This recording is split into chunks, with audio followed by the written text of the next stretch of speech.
உங்களுக்கு caesarean செக்ஷனுக்கான chances ஜாஸ்தி இருக்குன்னு சொல்லியிருக்காங்கன்னா நான் சொல்கிற விஷயத்தெல்லாம் ஃபாலோ பண்ணுங்கள்.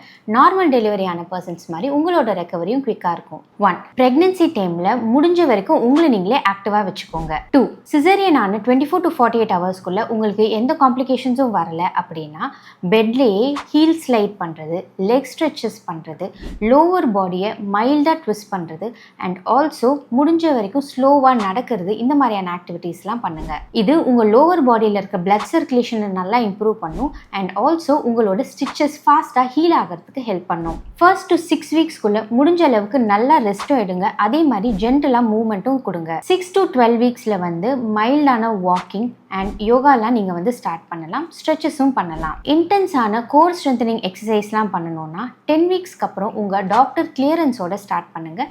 நான் சொல்கிற இந்த விஷயத்தெலாம் நீங்கள் ஃபாலோ பண்ணிங்களா நீங்களும் நார்மல் டெலிவரி ஆன பர்சன்ஸ் மாதிரி போஸ்ட்நேட்டல் பீரியடில் நல்லா ஃபிட் அண்ட் ஃப்ளெக்சிபிளாக இருக்கலாம்.